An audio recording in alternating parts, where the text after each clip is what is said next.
Hi, today let's talk about ambulation, mobility, and transfer. It is important to assess your patient's ability to change and control their body position because it gives you an idea of how likely the patient is to fall and to develop bed sores. So in a previous video, I talked about big deals in hospitals and facilities, and one of such big deals is falls and any injury that the patient may develop during their hospitalization. They don't want that, and so they are always on their feet about that. So if you want to uh, go over that, you can check out that previous video.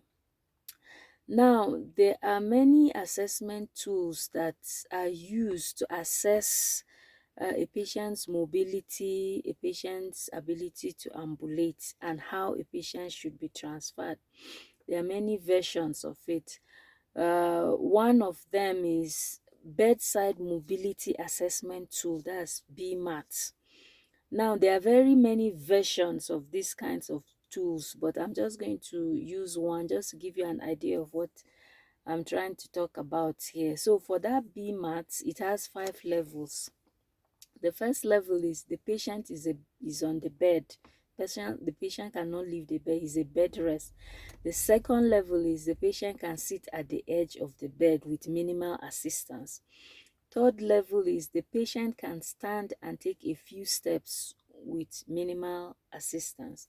Level 3 is that the patient can walk to the door with minimal assistance. That is level 4. Level 3 is taking a few steps. Level 5 is the patient can walk on the hallways with minimal assistance.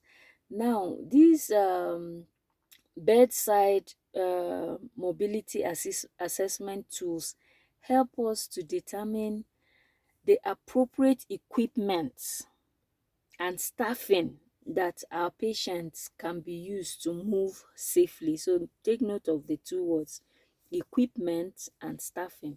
So I'm just going to go over those levels again and try to mention the number of staff required there, and then the equipment that the person may need. It might Some of the equipment and staff might fall between the levels, but just to give you an idea of what is going on. So for level 1, where the patient is a bed rest, the patient may need maybe two-person assist, two people, to roll them, change their position, pull them up in bed, and then to lift them, they may need an equipment called a Hoyer lift. Is a device that uses a sling to lift a patient off from the bed, maybe to the chair, or just transfer the patient from the bed. So two persons staffing, and then Hoyer lift. Then level 2, where the patient can sit at the edge of the bed, you can use an equipment called sit to stand. It's somehow like it's will I say, I don't know how to describe it with what we have back home. There's nothing that looks like it back home, but just know that it is an equipment that you use to help the patient to stand up, and it has wheels. Now roll it to either the bedside commode or the bathroom, for the patient to use the bathroom or the bedside commode. Then you still use it to roll the patient back. The patient sits on it, roll the patient back to the bed. So that can be done by one person or two people, depending on how strong the patient is. And then the equipment is sit to stand. Then level 3, where the patient can take a few steps, you can still use one person assist or that sit to stand, depending on the circumstances of the patient. And then patients that can walk to the door, you can use they can use the cane. That's equipment now: cane, walker, crutches. And that's one person can do that, although there are some persons that may be weak that you may need maybe two people. So for that one, cane, walker, clutches, and one or two persons assist. Then for people who can walk to the door, maybe what you need is a standby assist. Just one person can just stand and watch them while they move.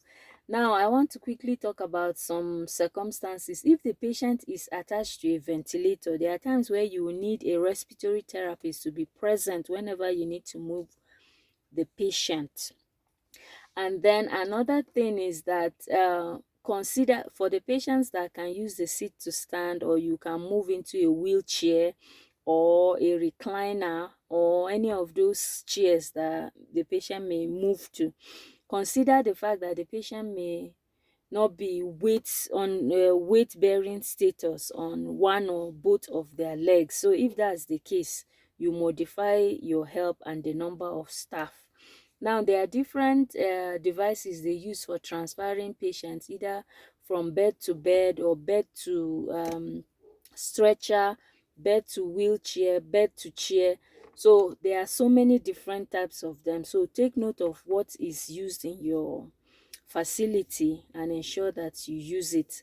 Also, there's the gait belts which you tie around the patient's waist and help them stand up. Make sure you use all those safety measures, to protect your patient, protect yourself, and protect your facility. Thank you for listening. Make sure to like, share, subscribe, and follow for more.